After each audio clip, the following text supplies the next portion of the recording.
सबको जय मसीह की। पिता परमेश्वर का एक बार फिर से हम धन्यवाद करते कि उसने हमें संभाल बचा के रखा, जीवित रखा, जिंदा रखा, जितों के मध्य में रखा।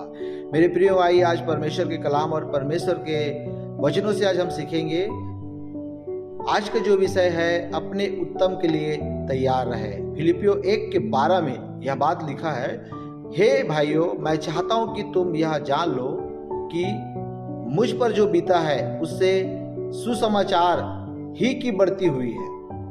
मेरे प्रियो, जब आप बाइबल में हन्ना के बारे में पढ़ते हैं तो आपको पता चलता है कि उसकी कोख को परमेश्वर ने ही बंद कर रखा था। ऐसा इसलिए हुआ क्योंकि परमेश्वर का समय उत्तम समय है।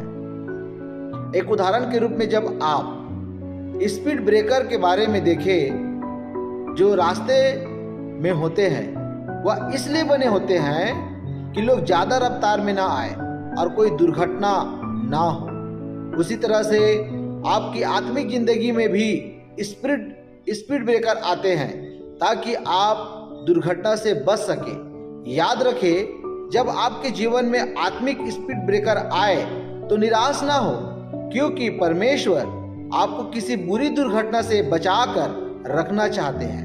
मेरे प्रियो, जब आप प्रेरित पौलुस के बारे में पढ़े तो उसकी जितनी पत्रियां आज आप पढ़ रहे हैं, उसने वह सब पत्रियां तब लिखी थी जब वह जेल में था। अब एक बात का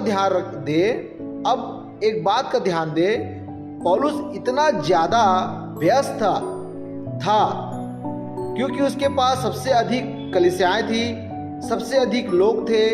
पौलुस सबसे ज्यादा गैर भाषा में बातें करता था, घर घर जाकर परमेश्वर का वचन बताता था और कलीसियाओं को स्थापित करता था।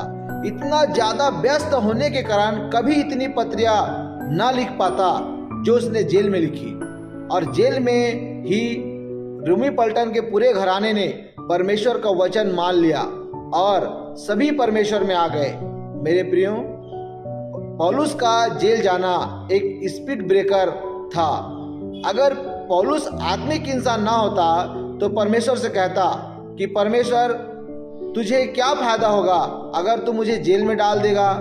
जो काम मैं बाहर रहकर कर रहा हूं वह नहीं कर पाऊंगा।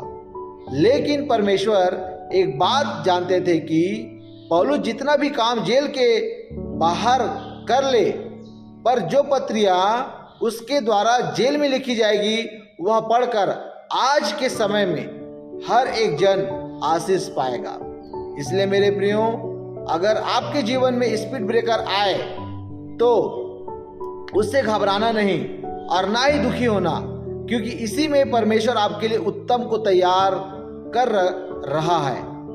याद रखें, परमेश्वर जानते हैं कि कब और कहां आपके जीवन को मोड़ना है, लेकिन आपको उसके लिए मूल्य अदा करना पड़ेगा ताकि परमेश्वर आपके उत्तम को आपके अंदर से निकाल सके। इसलिए जब आपके जीवन में कोई मुसीबत आए तब भी आप संपूर्ण पवित्रता में रहे और परमेश्वर पर भरोसा रखें, क्योंकि परमेश्वर आपके जीवन को उत्तम के साथ आशीषित करने के लिए तैयार है। आमीन। मेरे प्रियो, आइए हम प्रार्थना करते हैं। सर्वशक्तिमान परमेश्वर पिता, जो भी इस वचन को सुने और पढ़े, पिता परमेश्वर, जाने मेरे प्रभु, वो अपने जीवन में उत्तम को प्राप्त कर सके और 100 गुना अपने जीवन में फल को लेकर के आ सके। यीशु मसीह के सामर्थ्य नाम में, आमीन।